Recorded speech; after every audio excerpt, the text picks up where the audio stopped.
Good day, everyone. So, our lesson for today is all about Lawrence Kohlberg's moral developmental theory. Before we will tackle our main core for today's lesson, let us subvert our objectives.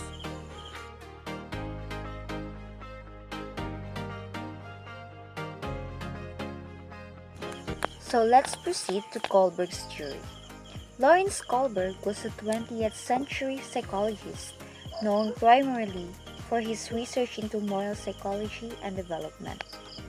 He was born in Brownville, New York on October 25, 1927.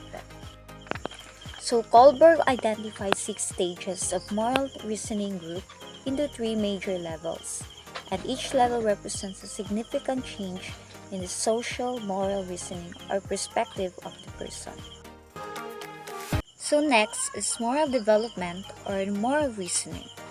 So it's not just about the right and wrong doings, but rather about the process of deciding whether something is right and wrong.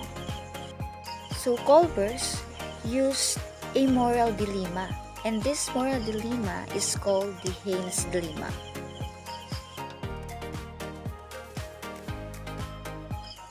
Now the question is, was it right for Haynes to steal the medicine from the owner? Why is it right and why is it wrong? So Kohlberg used this Haynes dilemma to determine which stage of moral development a person belongs to. So let us solve the 3 major levels of moral development. So first is pre-conventional. So this is the level where moral reasoning is based on the consequence or result of the action. So here's the first stage under pre-conventional. So stage 1, punishment and obedience. One is motivated by fear of punishment, thus he will act to avoid punishment or for the sake of following an authority. In order to not get punished, the person or child won't do certain things. In short, to obey rules. For instance, just like in Haynes' dilemma, the thought of Haynes' act of stealing the medicine was wrong because he could be imprisoned. This places in stage 1, which focus on obedience and avoiding punishment mindset. So the next stage is the instrumental relativist in stage 2 under pre-conventional.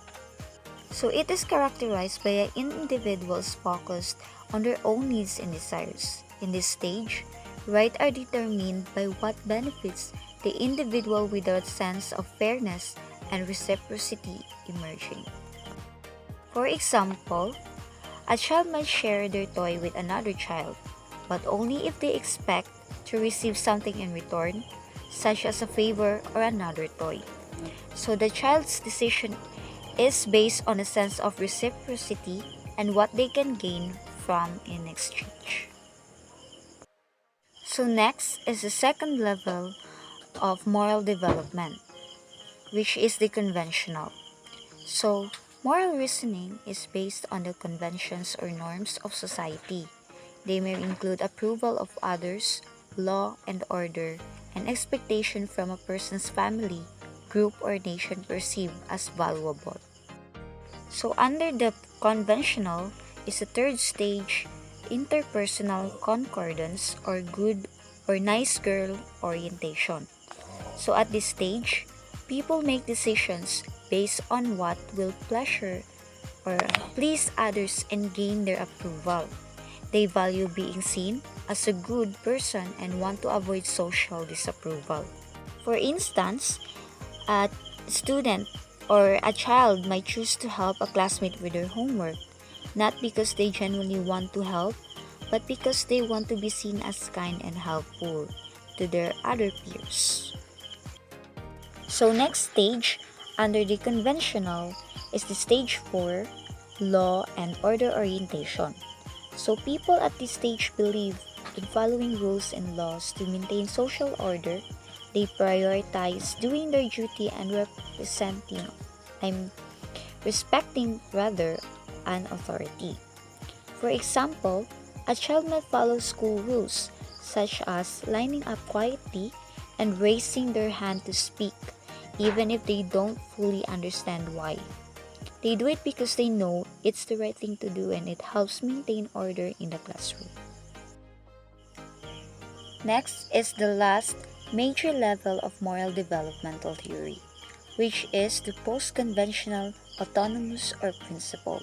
So, in this topic, we talk about principle and moral values. So, moral reasoning is based on enduring or consistent concept of moral values and principles and not just following the law. Moral values and principles are clearly defined on this level. Stage 5. Social contact orientation. At this stage, people understand that laws and rules are created by people to serve a purpose. They recognize that these laws can be flawed and may need to be changed or challenged. People at this stage value individual rights and believe that laws should protect these rights. Example, a child might argue that while school rules are important, there might be times when breaking a minor rule, like talking during silent reading, is justified if it's for a good reason, like helping a classmate who is struggling. They might understand that rules are flexible, can be adapted to specific situations. Stage 6. Universal Ethical Principle Orientation. At this stage, people make decisions based on their own internal moral principles, which are often abstract and universal. They believe in justice, equality, and human dignity for all people. For example, a child might question why some kids have more toys than others, or why it's unfair to bully someone. They might start to think about what truly right and wrong beyond just following rules. Isaacson in 1979 postulated that Kohlberg's theory can be a basis for moral education in school or other educational settings. The conditions for the efficacy of such programs are the following. Number 1. The teacher's prior knowledge of the developmental stage or level of the individual students, both as regards cognitive and moral development, as well as some knowledge of the principles underlying cognitive developmental psychological. Application of Kohlberg's moral development theory for teachers. For elementary teachers, they should employ motivational appeals and teaching learning activities that appeal to the develop the child's desire to social approval and acceptance. Teachers may also extinguish the negative behavior of the unruly children by closed-door counseling and heart-to-heart talk. And literature, values education and social science subject, confronting the students with simulated instances on moral 9 dilemmas through collaborative tasks and activities by aid in the moral development of students.